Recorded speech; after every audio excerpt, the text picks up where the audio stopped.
Joseph, part 3, okay? Genesis 40. Last week in Genesis chapter 39, right, there's a famous story. We saw the part about, Joseph going to, first of all, he's in slavery in Potiphar's house, and then he's successful, and then he gets accused of something he didn't do, trying to sleep with Potiphar's wife. He gets thrown in prison. And now we come to Genesis chapter 40, and this is the famous part of the story with the cupbearer and the baker and the dreams, okay? And so we're going to dive into that a little bit. But before we get into the dreams and what I feel God is wanting us to apply to our lives for today from this, I want to point out some things that I think are going to make the story come a little bit more alive for you. And so the first thing I want to ask is there's some details that we often miss. And so one of the things that we as modern readers who know this story very well often miss is we don't ask the question, where is this prison? We just imagine there's some dungeon out there somewhere. So Joseph got thrown in a dungeon somewhere out in the Egyptian boonies. But actually, it's very interesting. So anyway, let's just read. I won't talk about it anymore. Genesis 40, verse 2. And so Joseph's in prison already, right? He got thrown there in chapter 39. Now, Pharaoh was angry with his two officials, the chief cupbearer and chief baker. By the way, and we'll get to this in just a moment, this is not just kitchen staff, okay? Pharaoh is not just angry because his cinnamon buns were dry or his, the cupbearer spilled wine on the white carpet, okay? We'll get to that. This is the ancient Near East, and cupbearers and chief bakers are a lot more than kitchen staff, all right? But I digress. And put them in custody. Now, where is he going to prison? In the house of the captain of the guard, in the same prison where Joseph was confined, okay? So now this is a little bit interesting because most of us don't think about it. These are the cool details I just love, okay? So we think of Joseph as he was in Potiphar's house, and then he gets sent to some prison out somewhere else. But wait a minute. Where is Joseph in prison? He's in prison in the house of the captain of the guard. Now, wait a minute. Can anybody remember from last week, chapter 39, who is the captain of the guard? If we go back to chapter 39, now Joseph had been taken down to Egypt. Potiphar, an Egyptian who was one of Pharaoh's officials, the captain of the guard, bought him from the Ishmaelites who had taken him there, okay? So the first thing you have to understand, and by the way, there's no gap between Genesis 39 and Genesis 40. Remember, chapters and verses were added many, many centuries after, okay? This is all part of the same story. There's no time gap here. Potiphar is Pharaoh's captain of the guard. Joseph and the cupbearer and the chief baker are in prison where? In the house of the captain of the guard. Now, this makes a lot of sense when you understand that in the ancient world, they didn't have prison systems like we have today, okay? That's a modern thing. There's so many things when we as moderns read the Bible, there's lots of things we assume from our experience that are not from the ancient Near East. So this thing that we have, where we have these vast, complex prison systems, maximum security, medium security, minimum security, and we have all these different things. Like we have prison systems where we have tens of thousands. I don't know what the actual numbers are here in Canada, but it's got to be in the tens of thousands of prisoners here in Canada that are in prison. Now think of the cost.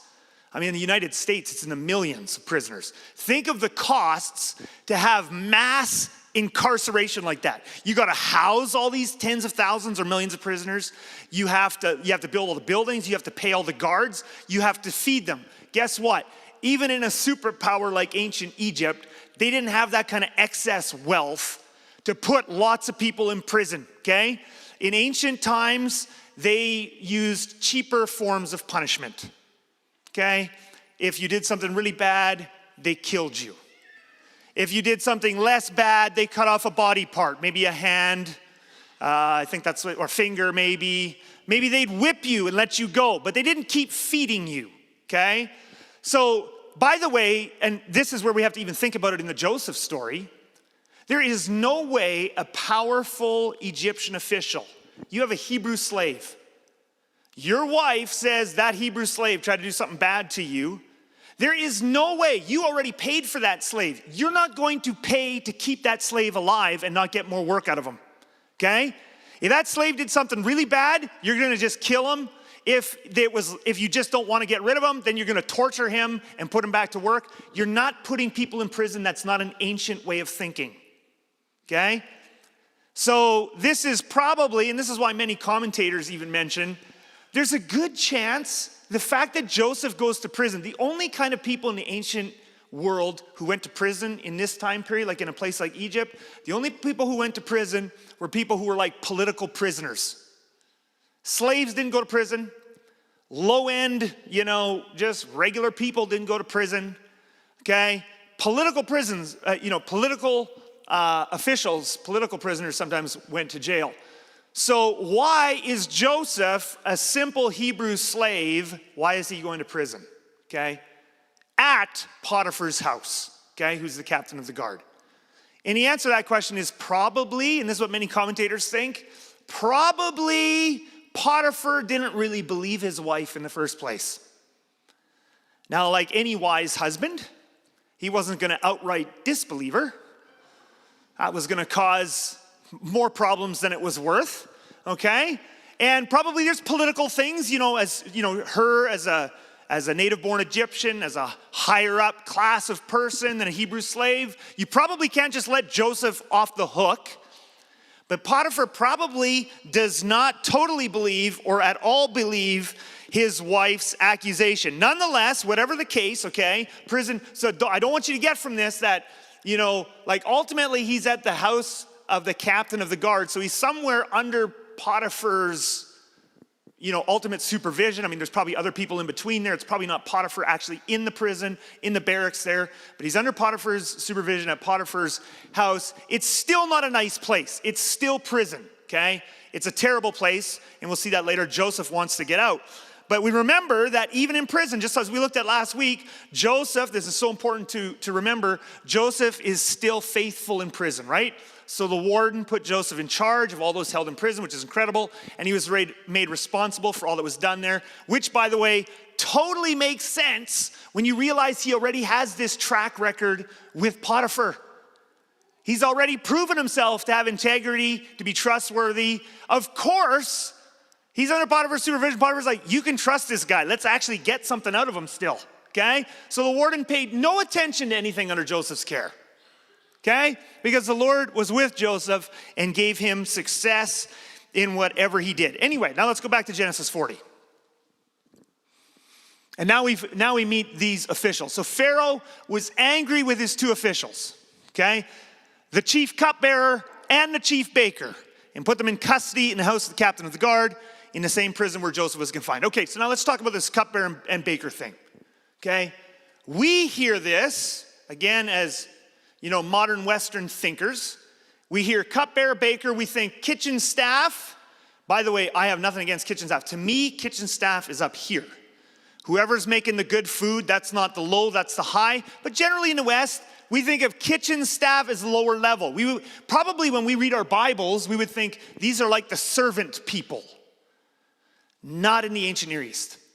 See, in the ancient Near East, kings were constantly afraid of, people poisoning them, things we don't think of today very often, okay? But in the ancient Near East, kings were afraid of people poisoning them. You didn't just put some low-level servant where there's lots of turnover and just say, hey, serve me my wine.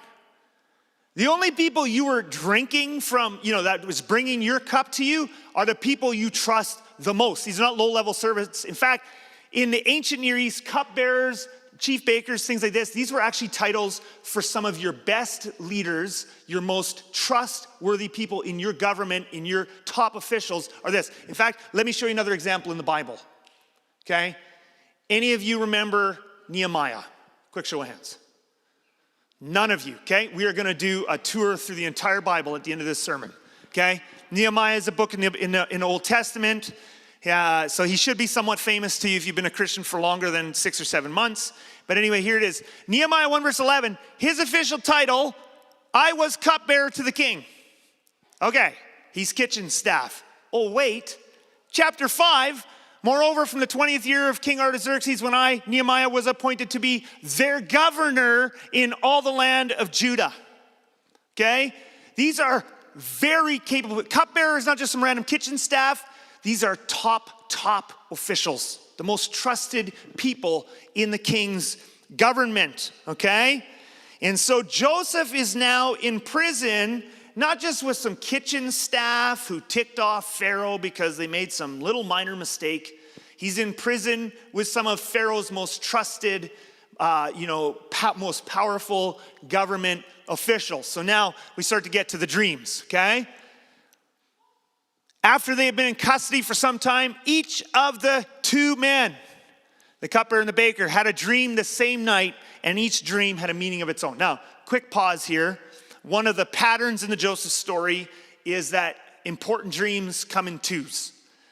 Now, when I draw your attention to this, by the way, don't take this as the Bible is so awesome because these stories, we can learn so much from these stories, but stories are not formulas.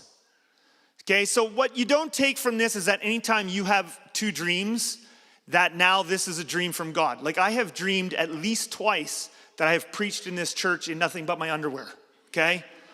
It's a recurring dream I have. I need counseling, okay? I believe it's not from God, okay? And so do you. Pray with me that this is not from God, okay? So it's not a formula, but definitely in the Joseph story, important dreams come in twos. So chapter 37, Joseph has two dreams, right? First dream, sheaves of wheat bowing to him. Second dream, stars bowing to him, pairs. That's important. Now here we are in 40, two men, not just one man, two men have a dream. Later in chapter 41, that's another sermon, then Pharaoh has two dreams, right? So dreams are coming in pairs. That's the pattern here in the Joseph story, okay? And so anyway, then we go on. So each of these guys, we have two dreams. Now when Joseph came to them the next morning, he saw that they were dejected. Now the interesting thing is, so why are they dejected? Okay, at this point, they don't know what their dreams mean, okay? So he asked Pharaoh's officials who were in custody with him. By the way, notice this about the prison, in his master's house, okay? Another reference there probably to Potiphar or something like that. But anyway, why do you look so sad today? And this is why they're sad. They're not sad because they know what their dreams mean. They're sad because they don't know what their dreams mean. We both had dreams, they answered, but there is no one to interpret them, okay? Now this is where we have to give you a little bit more background knowledge again. Again, in the ancient Near East, dreams were really important, okay? Like really, really important. And in fact, they had a whole class of professionals. Like literally, I think that's a good analogy for me to draw, would be like today's professionals, people who were educated, and their whole job, and they had books, like thick books. Well, like they didn't really have bindings, but they had scrolls, I guess, or whatever. But for today, it'd be like having thick books or commentaries called dream books. And these dream books would have lists of different symbols. So for example, if a bird shows up in your dream, that's probably a bad thing. It could mean this, this, or this. Unless there's like 6 birds in the dream, then it might be a good thing unless one of them is black, or if it comes in pairs with an elephant and 2 kangaroos, that kind of thing, okay? So my point is, very complicated. So you have this class of professionals with dream books. And their job, they're paid by the king and wealthy, powerful people to interpret dreams. But they're not just coming up with it, whatever they think in their mind. They're trained, they're like professionals, they're highly paid to interpret dreams from these complicated dream books. By the way, I have a picture of this is actually from Egypt. It's a little, it doesn't really matter. You can't read it anyway, neither can I. But this is actually a section of a scroll. This is a dream book. This is a picture from the British Museum of an ancient Egyptian piece of a dream book. But they would consult these things. By the way, this pops up in different places in the Old Testament as well. Do you remember the story of Daniel in the book of Daniel? Daniel chapter 2, King Nebuchadnezzar, I like to call him King Nebi. Wouldn't have done that to his face, but King Nebuchadnezzar has a dream. He's disturbed. What does he do? He calls his wise men, these high-paid professionals. They know all about the dream books. They're experts. It's like, for the ancients, this was like more of a science than an art. You had these smart people. And then they would consult their dream books. They would tell them the dream. Now, of course, Nebuchadnezzar and Daniel throws a wrench in everything. And Nebuchadnezzar says to them, actually, I want to make sure you guys know what you're talking about. So instead of just telling you the dream and you look in the dream book, I want you to first tell me the dream and then look in the dream book. And then they say to him, by the way, if you don't remember this story, go home and read it. That's your homework, Daniel 2. And so the wise men in Babylon are horrified. Who can do this? Nobody can do this. No, king, that's not how it works. You tell us the dream, we'll consult the dream books, and then we'll tell you what the dream means. And he says, no, he then threatens, pull their arms off, pull their legs off, threatens them, all kinds of things. Daniel comes in and saves the day. It's amazing. The whole point of the story is that Daniel's God knows the future. Daniel's God is the true God. Same thing is happening now in the Joseph story. And so we read this next. So these guys are sad. They had dreams, but they're sad. Now we're in prison. We don't have access to the dream interpreters. We don't have access to the professionals. And this simple Hebrew slave, not educated in Egyptian ways, no access to dream books, says to them, then Joseph said to them, do not interpretations belong to God? Tell me your dreams. Now this is a stunning statement if you're a top government official in Egypt. And for every Israelite who is reading or hearing, they weren't reading these stories, but they're hearing them told and retold in future Israelite generations, is hearing this as a challenge from the Hebrew God to the Egyptian system. Just like Daniel and the Babylonians. Because again, you have to remember, okay? Why was the Joseph story? Why are these stories in the Old Testament? The Joseph story wasn't written down in the time of Joseph. It's recorded later. Why were the stories of Israel's history recorded in the first place? They were recorded to encourage later Israelites to stay faithful. Why? Because later Israelites are retelling, hearing these stories read, and those later Israelites are going through what? On a corporate scale, by corporate I don't mean business, I mean like on a group, national scale, they're going through the same thing Joseph went. Future generations of Israelites are themselves in exile in places like Babylon, Assyria, after the Old Testament times, in Greece, ultimately oppressed by Rome. So later groups of Israelites are hearing these stories told and retold, and they're telling them to each other. And what are they taking? Why are these stories so important to them? I'll tell you why. When the exiles are in Babylon, what's the temptation? You're the weak people. You're the small people. You're the people who are enslaved. And the temptation is to think, particularly in ancient days, their gods are bigger than our gods or our God. You're in exile in Babylon, and while you're in exile in Babylon, the Babylonians have incredible temples. They have huge priesthoods. They have dream books and dream interpreters, classes of professionals, intelligent people who can interpret things and explain why the Babylonian gods are the right gods. And there's a temptation, whether in Babylon or Assyria or in Greece or under Rome, there's a temptation for these simple Hebrews, the oppressed, to go, maybe we should start worshiping some other gods. But then they remind themselves of the stories of their history, of their ancestors. The story of Joseph, for example. And they remind themselves of this simple Hebrew slave under the superpower of Egypt. Like, really? Whose God is the boss? You have one Hebrew slave, you have the superpower of Egypt, all of its temples, all of its priests, all of its dream books, its military. Surely the Egyptian gods are the real gods. And yet in prison, you have this simple Hebrew slave, and he just cuts through all of that. I don't need dream books. I don't need classes of officials to mediate between me and my God. My God, the Hebrew God, is the one true God, and he is not necessarily, it's not that he's against all the wealthy and powerful, but he's not necessarily on the side of the wealthy and the powerful. He is often with the simple Hebrew slave in the prison.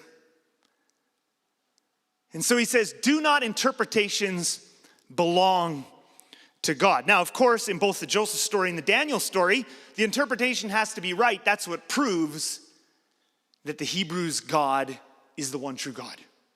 And so Joseph listens to their dreams and interprets them. So, and I'll just quickly skim over those. So the cupbearer, first he tells his dream to Joseph. Joseph says, what did you see in your dream? And the cupbearer says, well, I saw 3 branches. And on those 3 branches were grapes, and I squeezed the grapes, and I squished the juice into Pharaoh's cup. And Joseph looks at him, he says, that's easy, okay? That dream means the 3 branches are 3 days. In 3 days, Pharaoh is gonna come back here. Whatever it was that you were in trouble for, that's all gonna be wiped away. You're gonna be restored to your position as cupbearer, which again is not just some little kitchen duty, top official land. In 3 days, you're gonna get your favor back with Pharaoh. You're gonna be back in leadership and in power. And the cupbearer, okay. And the chief baker's thinking to himself, great. Oh, that went good. Okay, you tell me your dream. Okay, well in my dream, I saw 3 baskets with cakes in them. Now, if it would have been date cakes, it would have been a good dream, okay? Unfortunately for the baker, it was not date cakes, okay? It was just cakes. And he says, so I saw in my dream 3, by the way, that was just me. Just in case you're wondering, wow, I didn't remember the story that way. Was something about date cakes? No.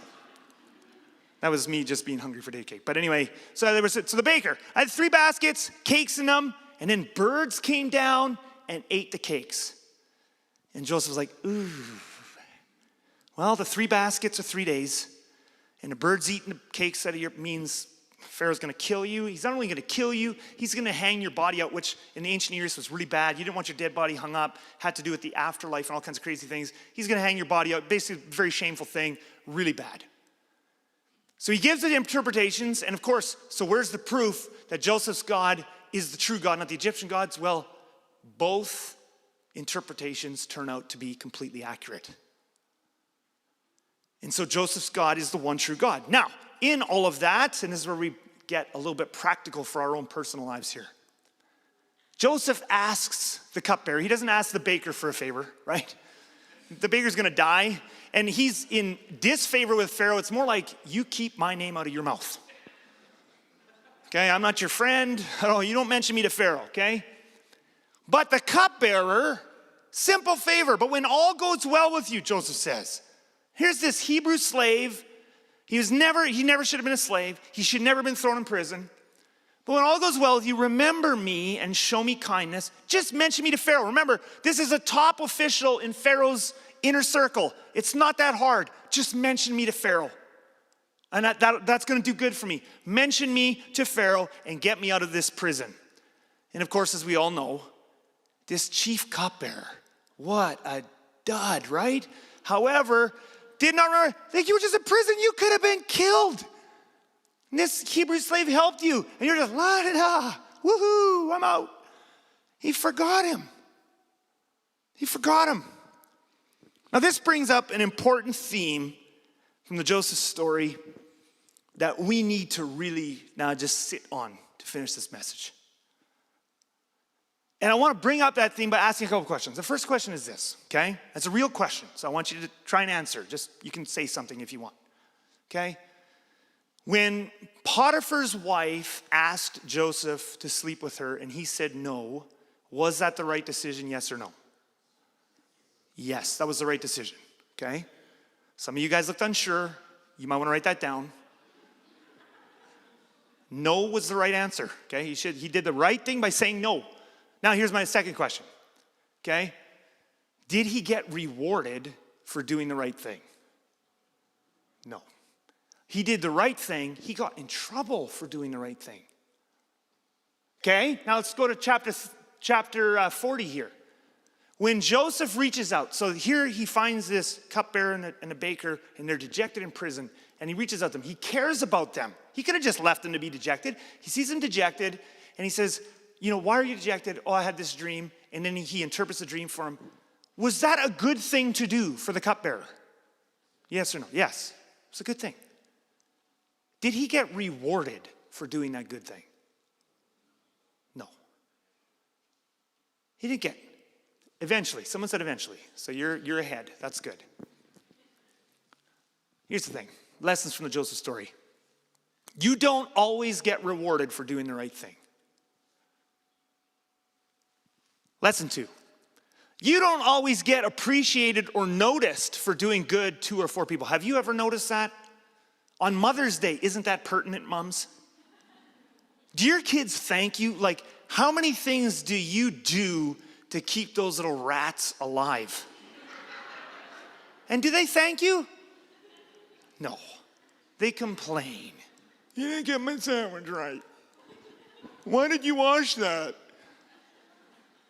Blah, blah, blah, blah, blah, right? So you don't always, but it's bigger than that, right? You don't always get appreciated. Did you know, actually, I would say many times in this world, you'll do good things. You could be at work. It could be in your family. It could be for your children. It could be for whatever. How many of us, I wonder how many of us in this room, because for some of us, depending on your personality, this like really bothers you. On the one hand, you know in your brain, like when I put these points up here and we talk about the Joseph story, you get that. There's a logical part of your brain that goes, I get that, I get that. You don't, in this world, you don't always get rewarded for doing the right thing. You don't always get appreciated. It makes sense. But how come then, when it actually happens to us, does it make us so mad? There's a sense in which we get this logically, and then there's a sense in which we don't accept it. And actually, one of the points of the Joseph story is you're going to have to let go some of those expectations. You're going to have to let go some of those expectations. Now, it's not that. Now, some people might be saying, but what about the book of Proverbs? Because the book of Proverbs seems to clash with many of the stories in the Bible. The book of Proverbs gives many promises about, the righteous will, these good things will happen. And the wicked, these bad things will happen, right? In fact, there's a great proverb for those of your parents here today where it says, if you train up a child in the way they should go, what? In the end, they will not what? Depart from it. How many Christian parents have desperately held on to that verse, right? And of course, when we hang on to that verse, we assume if you train them up right, we always assume we did that part right. Isn't that true? Like every one of us Christian parents that claims that verse is like, if you train up a child in the way they should go, in the end they will not depart from it. We go, yes, there's a promise from God. You might not even want it to be a promise if it's dependent on an if. But you say, how do these proverbs work with these stories? So let me explain to you something about the ancient genre of proverbs, because Proverbs isn't unique to the Bible. The Egyptians had proverbs, not like our proverbs, but they had their own proverbs. And the Babylonians and other ancient societies had proverbs. You know what proverbs are? They aren't ironclad promises. They are general statements. They're general statements. If you do this, generally, it's not that it'll never, like in Proverbs it says, the righteous will flourish and the wicked will. There's a general principle in the world. I totally believe it. If you are, for example, in your marriage, if you sow into your marriage kindness and empathy and time and you treat your spouse with respect, generally that's going to give better results. Just so you know, that gives better results than being critical and ignoring your wife because you just want to watch sports all the time and da-da-da-da-da. Or on the wives, I know wives never make this mistake, but whatever, you guys are all perfect. But generally, if you sow good into your marriage, you're going to get better things than if you sow bad things in your marriage. That is absolutely true. That's Proverbs, general statements. But guess what? Sometimes good people's marriages still fall apart. I've seen it. Sometimes a spouse doesn't reciprocate, and there's all kinds of reasons why that might happen. If in your business, you create an environment where your employees feel valued and you're honest with them and you treat them with respect and kindness, generally, you're probably going to do better because good employees are going to want to stay with you. And generally, if you're an abusive, ridiculous person with your employees, you're not going to be able to keep good employees probably, and your business will probably do worse. And that's a general principle, but guess what?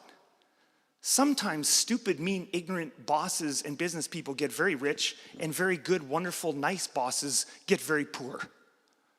There's a general principle, but then there's actual life where sometimes things don't match up with the general principle. And sometimes doing the right thing will actually get you in trouble, and many times doing the right thing will actually not be noticed or appreciated or thanked. So this brings us to the core, though, the final part of this lesson, and that is this. Do right anyway. Do right anyway. That's what Joseph teaches us. Actually saying no to Potiphar's wife was the right thing to do, and it got him in trouble. do right anyway. Helping out the chief cupbearer and being kind to him got him totally forgotten. He got his hopes up and then he got them dashed by doing right. Do right anyway. I actually think some of us in here tonight need to actually do some letting go. There are things you're holding on to where it's like, I need to be appreciated for that. I need to be remembered. I did something nice.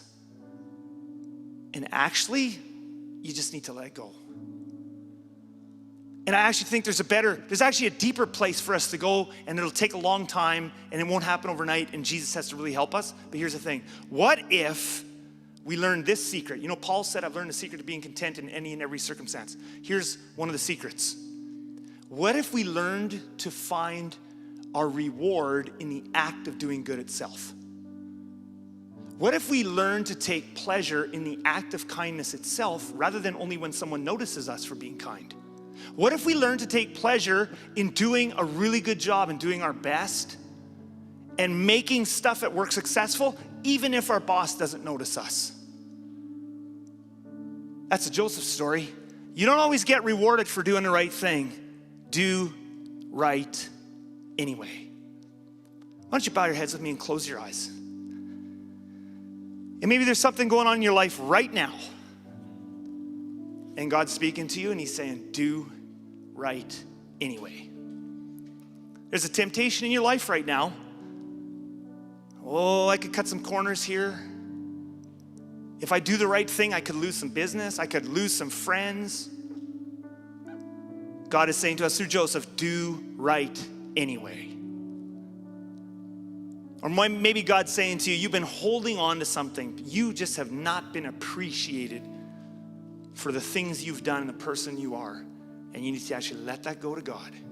Do right anyway. Thank you, Father, for this opportunity to look into your word. Thank you for Joseph, for putting his story in your word so we can learn from it today. Make us a people who do right anyway. In Jesus' name we pray. And all God's people said, amen.